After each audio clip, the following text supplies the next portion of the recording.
Welcome to Think Big with Dan and Qasim. Join hosts Dan Melnick and Qasim Masood as they explore big ideas, limitless possibilities, and engage with visionaries, entrepreneurs, and thought leaders who dare to dream big, get inspired, motivated, and find practical tips for personal growth. Think big, dream bigger, and ignite your potential. All right, welcome to Think Big with Dan and Qasim. And if you want to go ahead and introduce yourself, tell us where you live and what you do for a living. My name is Joe Oblas from Prosper, Texas, and I am the CEO of Benefit Brands. Awesome. So can you just tell me more about Benefit Brands, like what exactly you do and how the idea came to be? Well, Benefit Brands is a platform of health and wellness companies, most of which I founded and primarily led by ProSups, which is a sports nutrition company I founded in 2012 and actually sold in 2016 and have taken it back about a year ago. We have Quavos, which is a high protein chip brand, uses egg whites instead of grains and flours. And I acquired that company in January of 23. And then we're about to launch a brand new brand called Groove, which will hit the direct-to-consumer channels here in about 30 days. Awesome. So are all your brands mostly D2C, or do you mostly sell like in retail? Like, what does that look like for you? Well, ProSups is still by far the largest brand that we have, and its primary, I would say the vast majority of its sales are currently retail and international. Direct to consumer is growing rapidly. It's an initiative that I really pushed on heavily when I came back, and but we do a very large business with Amazon, so we are selling quite a bit electronically as well. Awesome. So when it comes to retailers, like what type of stores can people typically find your products? We're in a lot of the grocery chains. We're in Walmart. We're in Kroger. We're in GNC, Vitamin Shop, the military, etc. Awesome. So I guess in terms of like your products, obviously you're in a very competitive space. So I guess like what differentiates your product from or your products from your competition? Well, sports nutrition is very competitive. It's very competitive from a marketing standpoint. Products, there's a lot of transparency. So, whatever's in your product better be on your label or you get in a lot of trouble. So, we try to produce the products that are best in category and where we can stand behind every product we produce. So that's a big one for us, and it's created a tremendous amount of success. I think since inception, I founded the company in 2012. Our primary product under ProSups is a pre-workout called Mr. Hyde, and just an off-the-wall guess, we probably have sold 100 to 200 million units of products since we launched it. So it's been very successful for quite some time. Awesome. So in terms of like, all these brands, obviously that you're managing several brands and it's like a large company. So how do you typically spend your day? My days, we actually run our organization kind of opposite of conventional thinking. We kind of flip the org chart upside down. So my job is to support our senior leadership team. Their job is, to support their direct reports throughout the organization. So the most important person in our company is the one who interfaces with the consumer. But from a day-to-day, I put out whatever fire is burning brightest. I do travel quite a bit on behalf of the company. I'm actually heading to India on Saturday, which I've never been, and frankly, not 100% certain I ever wanted to go, but I'm going there to kind of work with our distributor. We have a manufacturer there as well. The products that we sell in India, we make them there. And we're actually launching our first real direct-to-consumer platform in India with a mobile app and so forth. So there'll be a part of our plan is to build out direct-to-consumer business around the world. That's amazing. So in terms of like these channels, whether it's mobile apps, whether it's marketing, do you build these teams in-house in your company, or do you have like lots of outsourced teams? Like how have you scaled this business? Well, it depends on the brand. I've done it every way you can imagine. I've been doing this for 30 years. So most of the stuff we do internally, I've got great people. My team is excellent. I put our team up against any competitor. We do work with some agencies. Typically, they're ones we work with for a long time because, just on any given day, I get 50 solicitations for agencies all telling me they're going to scale my direct-to-consumer business. They have no idea, and then they tell me the 5 brands that they've worked with. I've never heard of any. That's the norm. So no, we worked with both, and it is definitely something that will continue in that manner. It's just like in sales. I've got a 9-person sales team that's very talented. managed by my sales leader, Julie McPherson, who is an ex-Kellogg's person and Kellogg's has great people. I worked with her at Strive. I worked with her on and off for 5 years, and she does a great job of running the team. But we still work with brokers, and there's still a person in there because it's just how sales are done. And frankly, on the marketing side, I've got brand new chief marketing officer just started 2 weeks ago, who also came from Kellogg's, and he was their head of all digital and global direct to consumer business as well. And he's done that repeatedly, which is why I wanted to work with Pablo for a long time. But he's here now, and really, I think it's the missing piece that we didn't have yet. And I've got a really great marketing team. I've got 9 people on my staff that are in the marketing department. But bringing in that really tactical leader was a big boost for us. For sure. So in terms of acquiring new customers, do you mostly use Meta or Google or TikTok? Like, what are like the best channels for your D2C customers? Well, not my area of expertise by any means, but I would say we do all the above. TikTok is a new one for us. Being an older brand, TikTok, I think we're probably a little late to the party there, but we opened a TikTok store a few weeks ago, and we've seen significant increases in daily sales. Amazon, like I already mentioned, we do very well. Direct to consumer, we've 10x'd it since the past 12 months. So we've gone from very small to still relatively small, but we got a ways to go, and that'll be a big push for the business going forward. So we'll kind of do a combination, but it's all about, I think, as you know, it's all about content, and we need to have more of a content factory. For sure. So are you more focused on like UGC, or like how are you going to get all this content, in 2024? Well, that's front and center on Pablo's desk. He's got to craft the plan, and we have a lot of new influencers coming on. We've got some new pretty big signings that we will probably announce in the next couple of weeks. So there's a lot of people joining the organization right now that haven't been here in the past, and we'll see kind of how we have to position them, because our brands, they don't all target the same consumers, and they don't all, they're not all relevant with the same type of influencers. So we have one that's coming on for the new brand that's an aspiring LPGA golfer. She's awesome. She's got a pretty big following already, but she's not, in the gym 7 days a week lifting and doing deadlifts and so on, like something that would be more of a process consumer. For sure. So you mentioned like in the last 12 months, you guys have grown by 10x in terms of the D2C. So I guess like what are you really focusing on like in terms of growth? Like how much like are you looking to scale in 2024? Well, we're a profitable company, so we're not beholden to have to try to either get rid of losses or try to get to the next step, the next capital raise, the next whatever progression that typical entrepreneurs have. We're just trying to grow our business. So whether we grow 25% or 100% this year, depending on how that growth is and what channels and what new doors we open up, that's going to really dictate whether it was a good year or not a good year. Right. So I guess like what's the impact on your business? I guess like if you guys don't grow by 25% in 2024, nothing. Yeah, because are you guys fully bootstrapped? We own the company, and like I said, I've sold this company once before. We're a sizable company, and whether we go down the road for an exit 2 years from now, 4 years from now, 8 years from now, it doesn't really matter. It's just about growing the business. And with our new brand that's coming to market, we don't know. Frankly speaking, it's beautiful. It's something that really on its face hasn't really been done ever in the sports nutrition industry. But we'll see how consumers gravitate to it. It's been put together by the best guys in the entire industry market-wise that have had great success. They did RX Bar, which was not doing well, and then these guys got involved, and RX Bar became a huge success. They've worked with me in the past, and they've helped and worked with our team to create what we think is a very unique brand, because there's a lot of companies out there now promoting lifestyle sports nutrition products. Alani Nu is one. I think they've done a pretty good job. Bloom is another one. Vital Proteins. AG1, that's where that new brand is going to live. It's just doing everything all natural, which is really hard to come by.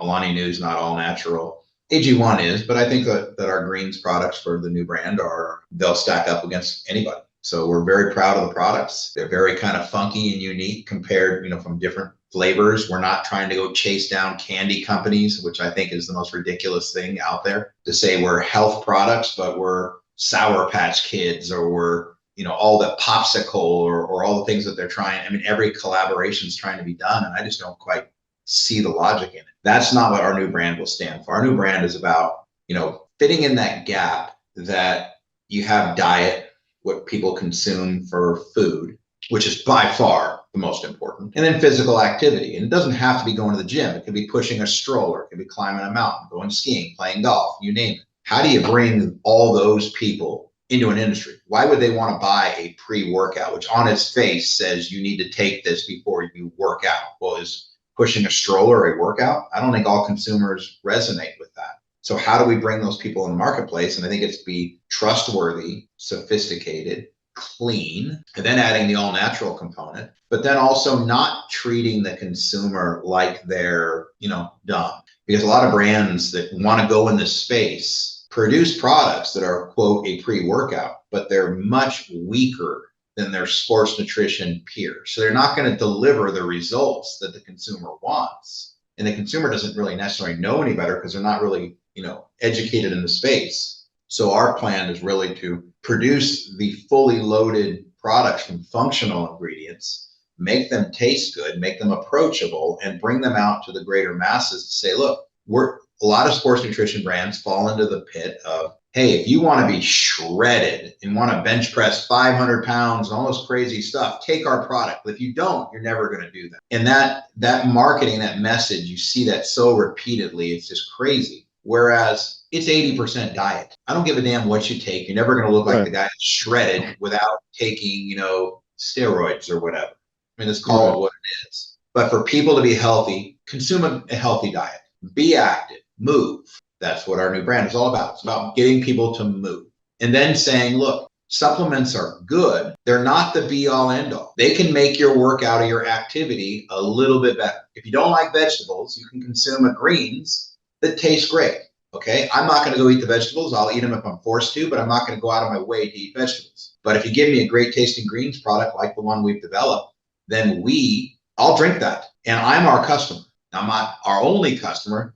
I'm just, it's a much broader universe that will buy those products. And I can tell you, ProSup still has artificial sweeteners in the products. Now we're going to work towards kind of minimizing and trying to get rid of them over time because they're not good for you. I took our sample products for the new brand that have no artificial sweeteners in them. And I had enough samples where I got about 2 weeks of workouts with our new pre-workout. And then I ran out.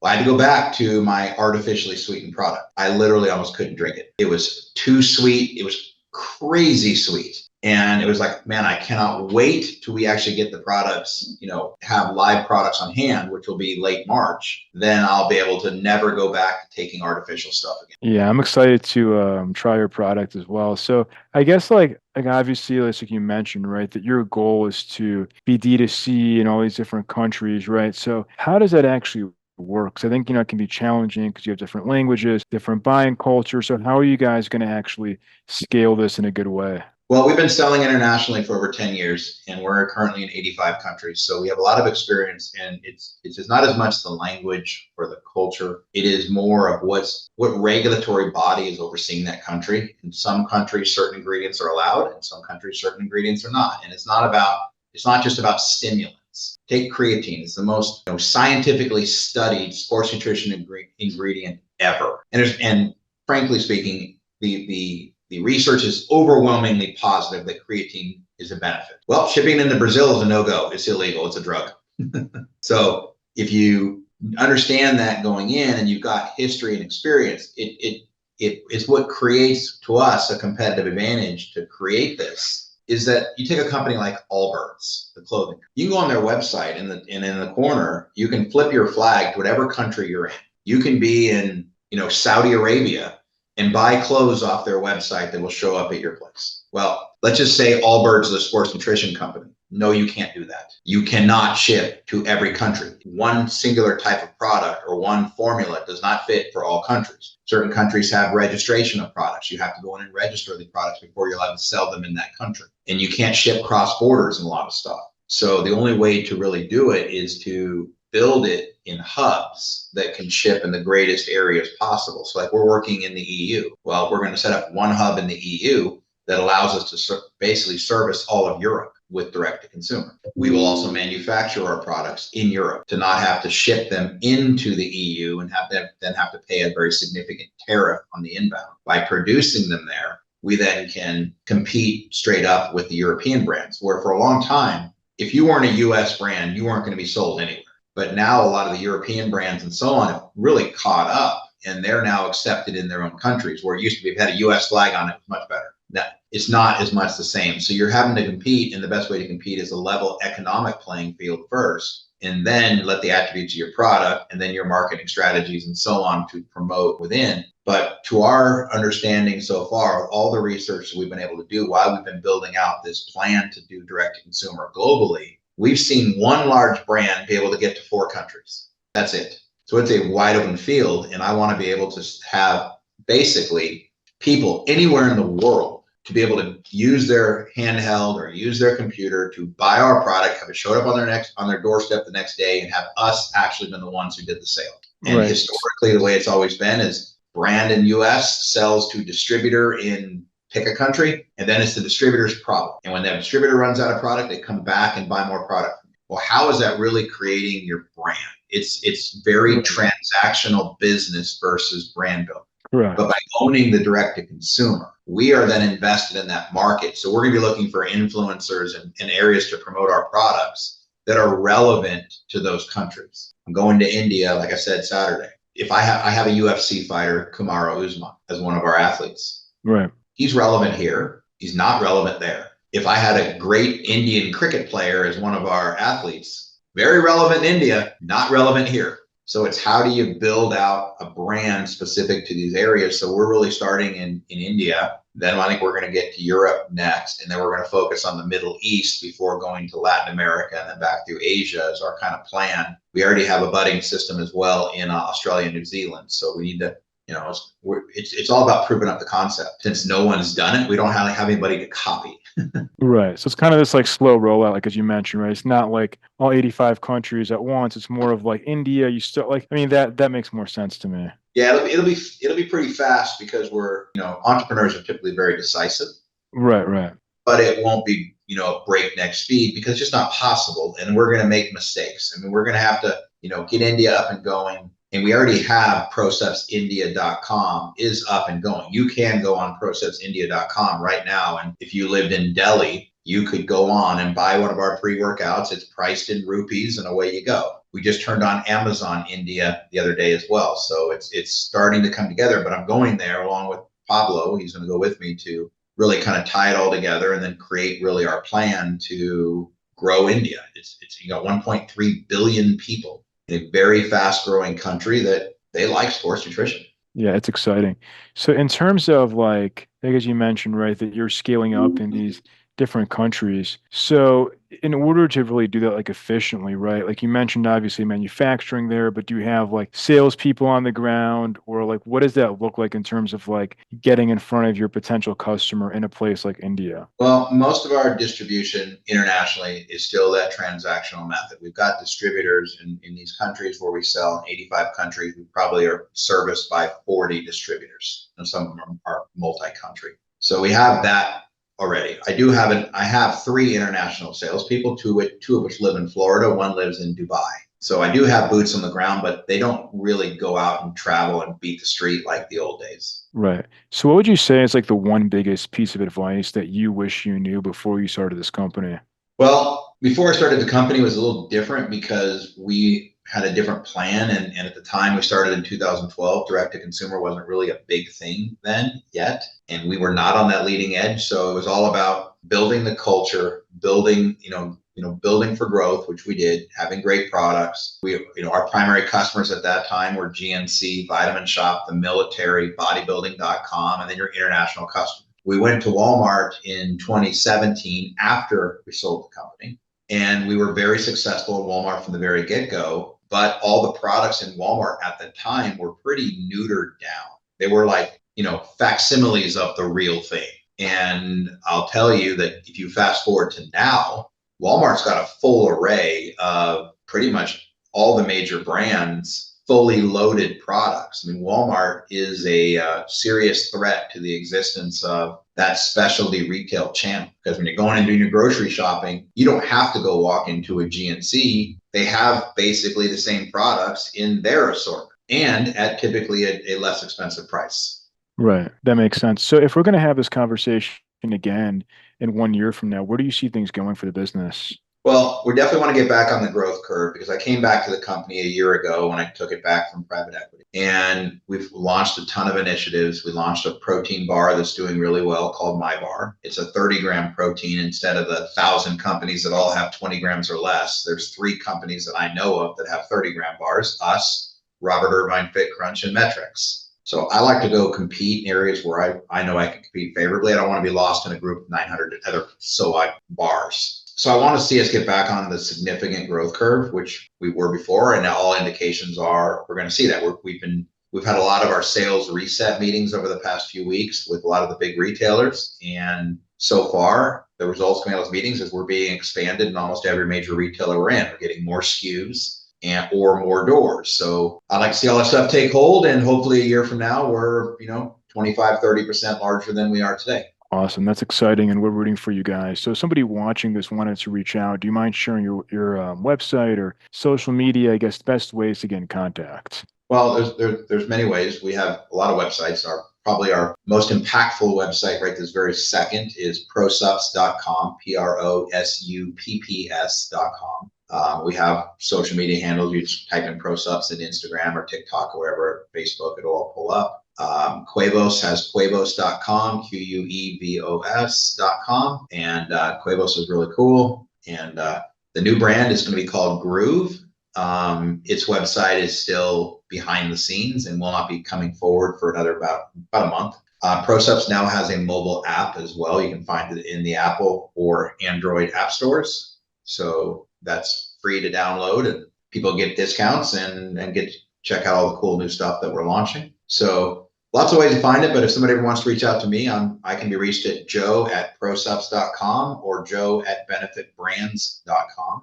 And I have a hokey social media address on Instagram right now at joe_supps, SUPPS. I used to have Joe at ProSupps, but or _ProSupps back in the old days, but somehow I can't have that. Instagram won't let me.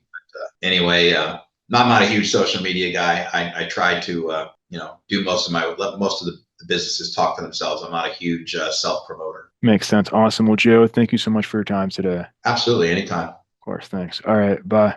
Okay, take care.